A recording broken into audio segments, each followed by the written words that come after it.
I'm Justin, and I'm going to be going over AD and how you can own it using management software. And so we'll get started here. So introduction, it's going to go over isolation and how you need to isolate AD from everything else, and the management that the management environment of AD and how it's handled. And so I'm specifically going to be looking at SCOM, HPILO, and Hyper-V, and how they can be used to own AD essentially. And there's no vulnerabilities. We're just going to look at how it's abused if they're not managed right, essentially, and not configured properly.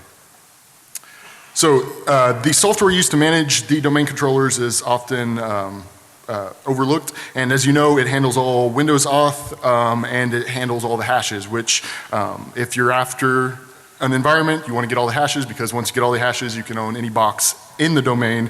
And so, yeah, it's the crown jewels of the environments. And recommendations usually look at IDSeg, and so they only look at Active Directory and the OS level, IDSeg, and they don't look at everything that interacts with Active Directory.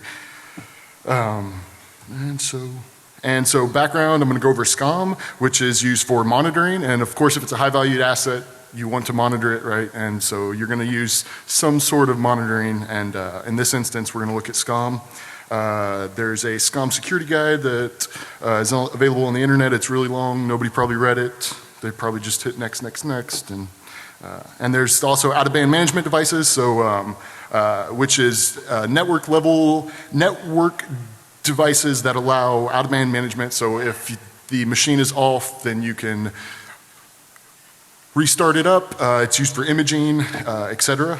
And so we're going to look at HPILO in this instance.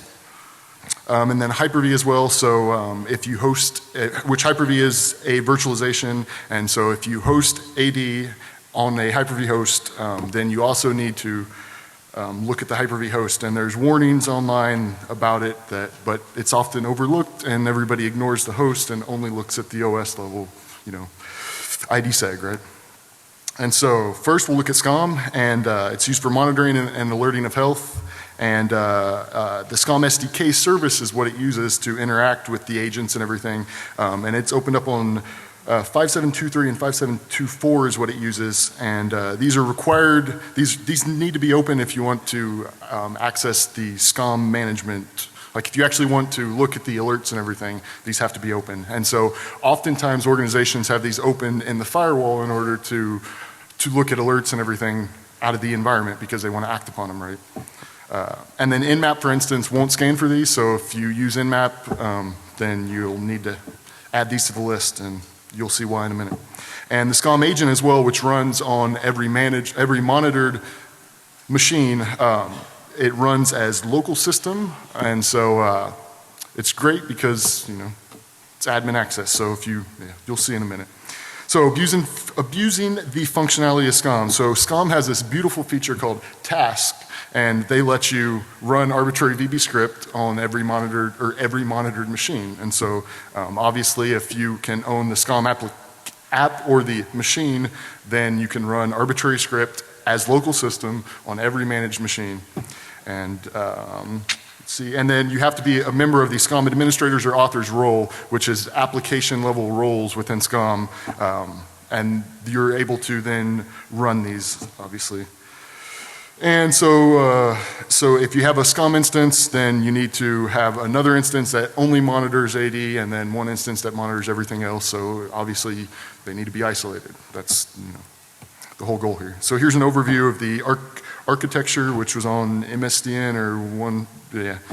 But anyway, so it uses the SDK, which then executes on the root management server, and then that runs the script on the agent managed machines, and it usually runs as whatever the agent is running as, and by default it runs as local system, which I already mentioned.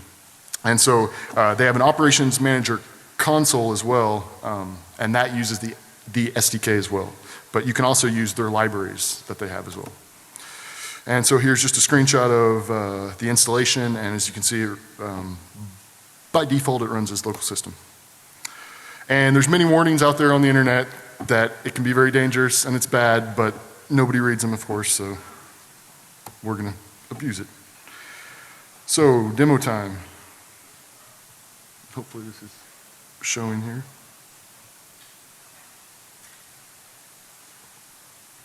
So we got a few demos. Is it showing?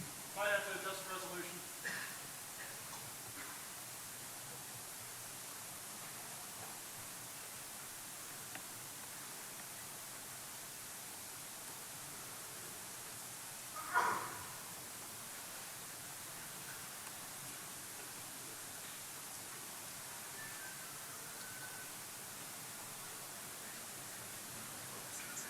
Okay.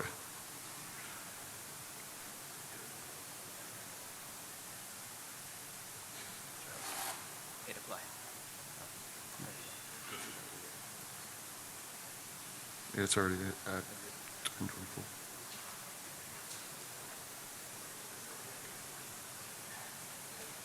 Hit apply anyway. Okay, not demo time. The demo gods are not with me today. All right, there we go. We have something. Now it's only on that screen, so I got to look down at the. All right, well. Oh, because he flipped it. Okay, cool. All right, so pretty much here's the SCOM operations manager. So we're going to use it to auth using a low privileged account. And that's in the SCOM administrator's role because that's the way it was added and that's usually how it's added. And so the SCOM console lists all monitored machines. In this example, one machine is a domain controller. Our new SCOM, what we're going to execute is going to execute a reverse HTTPS shell, and the VB script is written out to hard disk and then executed in the SCOM task. So as you can see there, we're just running arbitrary PowerShell and then running the script that's going to start our reverse shell. So we'll copy that, create a new SCOM task under the authoring. And so next, we'll just call it Meterpreter. And you can hide the name if you're, going to be sneaky.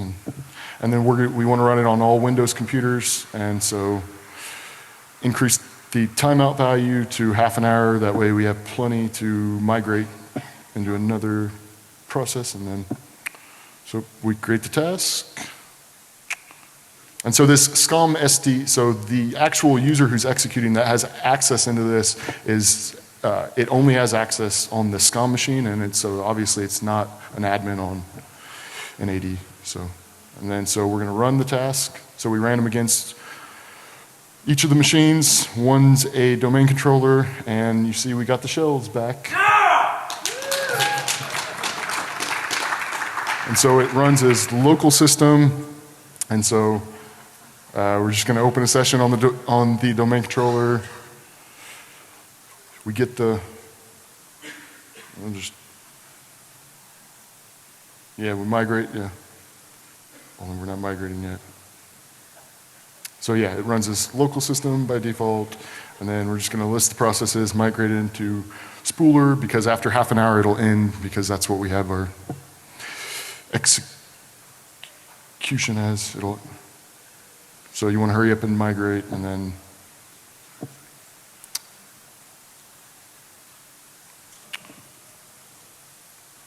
we migrate processes, empty the hashes, end of story. All right, there we go.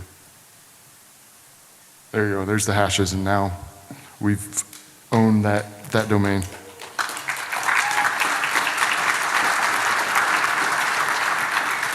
And then you can also write arbitrary exes. You could also write a reverse shell in VB script as well, which works. And so in this instance, we're just going to write an arbitrary exe.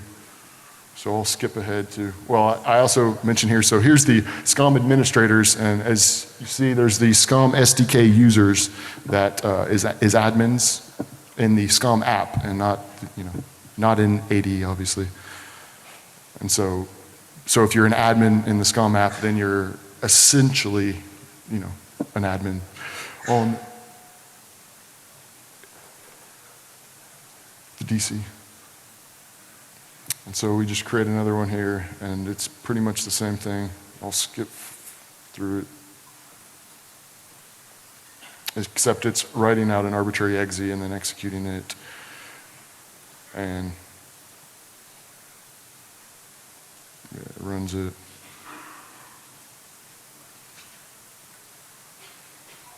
And you can run this across however many machines there are, so it'll spin up an instance on every agent, or in every agent, so. And then it just runs and empties the hashes out, obviously, so. And one last example here that I had was the SCOM. So port 5724 is used by the SCOM SDK, and the operations manager uses 5723. And so if that's not open, but 5724 is open, then you can still use the SDK libraries that they have, and you can execute everything using that as well. You just have to implement it on your own. And so in this example, we're going to import a new management pack. Oops. And it's just going to run arbitrary commands. And this is just a little app that I wrote that uses the SDK. Really shitty app, but it works. And so it imports the management. And then, yeah, you'll just see, you kind of have a interactive, you can execute whatever you want against it. And so, just another example. All right, we'll move on.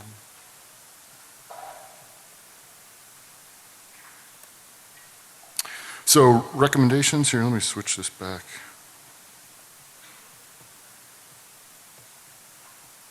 Oops.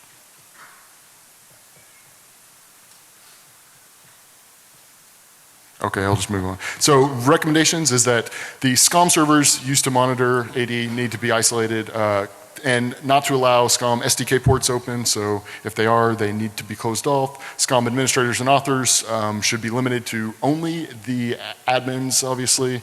So you'll need another instance that only monitors AD.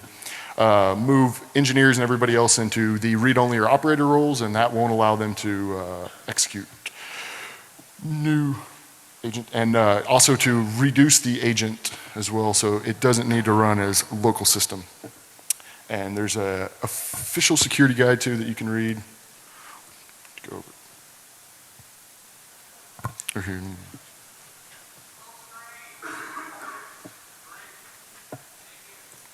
My bad.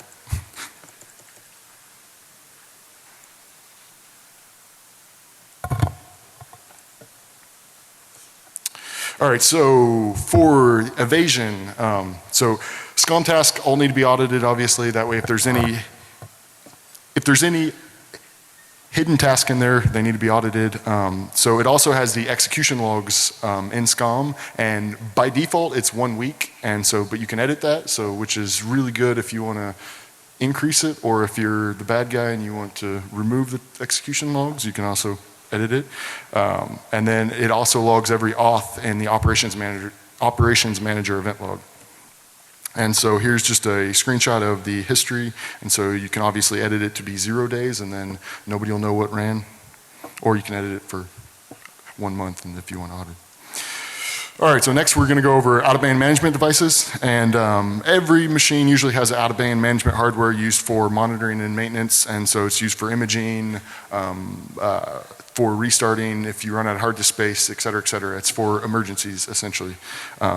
And so the admin interface is usually accessed over it's over SSL, SSH, or IPMI, HTTPS as well.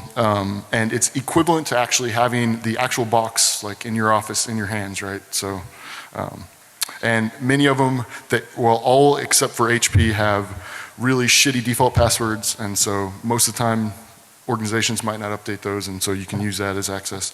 And there's also, about a month ago, Rapid7 released some really nice remote root exploits that allow admin access without auth, and so that's really useful now as well. So, and they're often hard to update because you have to. It's usually very manual, and so organizations might not update them.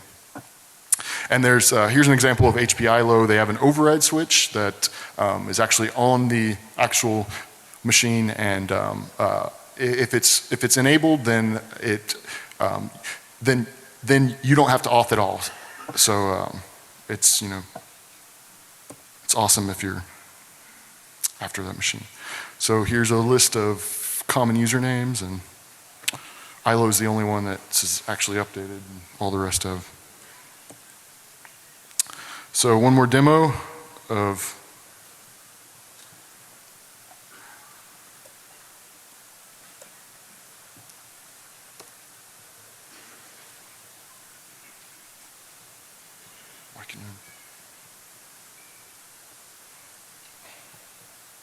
here, hang on, let me.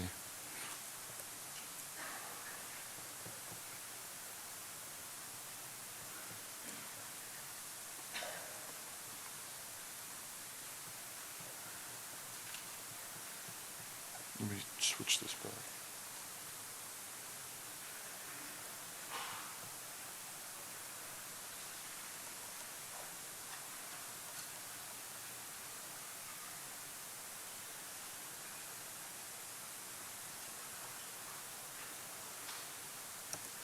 The mouse isn't coming over. Give me 1 sec.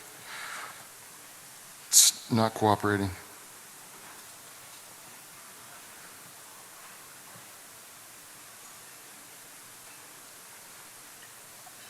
There we go. So this is HPILO here, and what's going to happen is we're going to mount an ISO, and we're going to start into Knoppix, and then do sticky keys, and that's pretty much it. So you mount the ISO in the HPILO integrated remote. So here, oops, let me skip back here. All right, so we mount the ISO here. Within the admin interface, we start the machine up.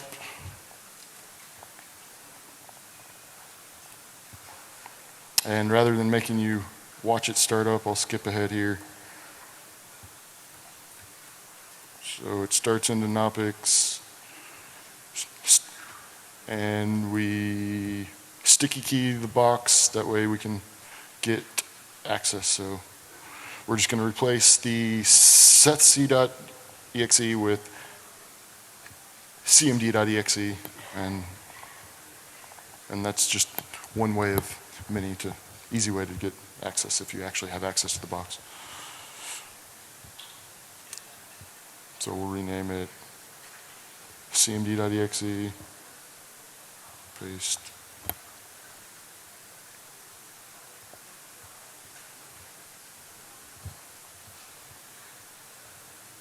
Except it doesn't. There.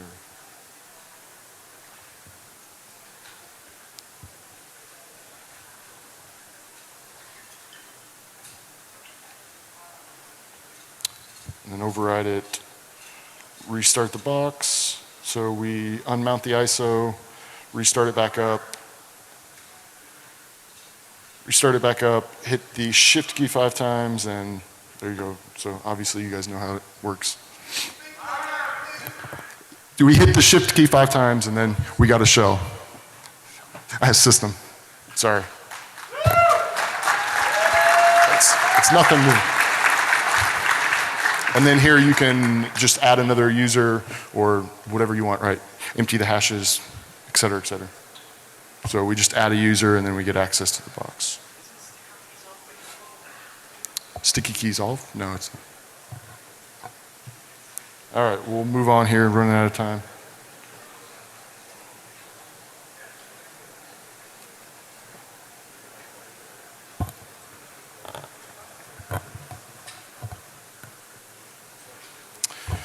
Okay, so recommendations: update the default password. It should always be updated, obviously. Have regular patching for the out-of-band devices. Monitor audit logs for unauthorized access. Configure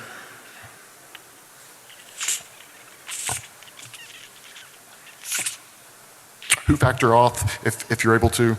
And you should also have another management environment for all these out-of-band devices. And there's an article online as well that you can read that helps with that. And so next we'll go over Hyper-V, and it's just virtualization software that hosts virtual machines. Administrator on the host has admin rights on all the VMs that it hosts, obviously. So here's another example where you can also start into a live disk and steal the VHD file, or either or, I guess. And so here's just how you mount an ISO, and then once you're in it, you can steal the NTDS, and so, and then you have all of Active Directory, and you can extract the hashes offline, essentially. And so all they'll know that is the machine unexpectedly restarted, obviously, unless they look at the host audit logs. But so recommendations: the Hyper-V host, they need to be isolated with AD exactly like everything else, and the admins on it should only be admins. So it's easy principle. And also you need to protect the VHD files as well. And so yeah, only admin should have access to those. And it should also be in another management network if available, and there's another article on. And then lastly, vulnerability scanners as well. Organizations usually do auth scanning, and so those are, and those usually have admin rights on every box. And so if you're scanning your domain controller with a domain admin creds, the Nessus box or the Qualys box or whatever you're using should be treated as a domain controller. I mean, it's, you know. And so yeah, you can obviously, if you own one of those, then you own AD as well, if there isn't isolation. So conclusion is everything that interacts with AD needs to be looked at. So management stuff also has to be properly secured. And so that's about it. And here's my information, and I'll have everything up online next week. So.